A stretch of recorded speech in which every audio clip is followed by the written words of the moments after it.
Welcome to our tutorial on Rfem 6 for beginners. In this video, we will guide you through the process of creating a new model and defining the base data. Let's start by opening Rfem 6.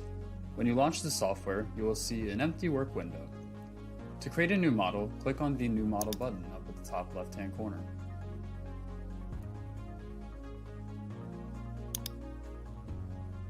In the new window, we will define the base data for our model. The window is divided into several tabs. Let's begin with the main tab. Enter the desired model name, along with a description if you'd like. In the project area, you can assign the new model to an existing project or create a new project to save your model. And then for this tutorial, we won't create a project.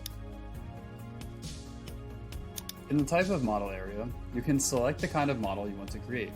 You can choose between one-dimensional, two-dimensional, or three-dimensional models based on your requirements. Rfem 6 also allows you to create one- or two-dimensional models with three-dimensional loadings and a bitmap that can be used for visualization. To define the units and decimal places, you can click on the symbol in the bottom left-hand corner. This is where you can select the desired category on the left-hand side, and then you can set the units on the right-hand side. You can also switch between imperial and metric units by going down to the symbol down here and clicking Load Save Template and selecting between imperial and metric, and you can also choose the default which you would like here on the right-hand side. We're going to stick with imperial and click OK, and then click OK again through this dialog box. Now let's move on to the Add-ons tab. This is an important change to note compared to Rfem 5. With this change, now you can define certain design parameters while you're modeling, which saves you time. Up in the top right-hand corner, this is where the standards for classification and wizards area is, and this tool allows you to define load combinations, wind loads, and snow loads automatically if you have these options checked on. For this tutorial, we will activate the Structure Stability add-on along with the Steel Design add-on. Now let's move on to the Standards tab. This is where you can select your desired standard along with the National Annex if applicable.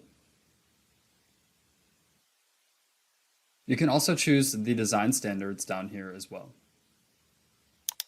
Next, we're going to go on to the Settings and Options tab.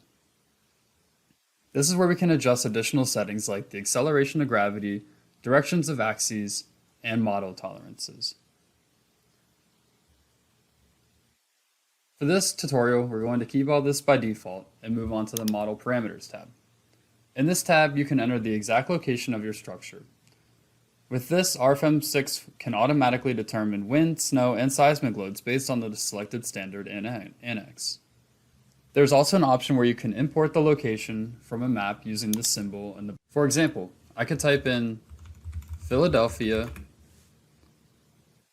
and choose Philadelphia, Pennsylvania.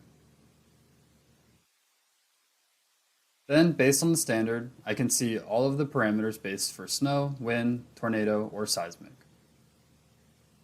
Then, once I click OK, this information will be loaded into Rfem 6.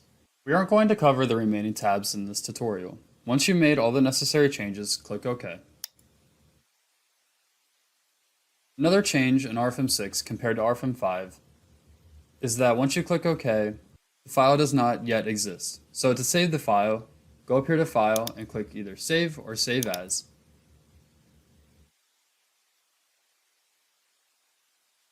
Click OK. And this is where you can select the storage location of the file.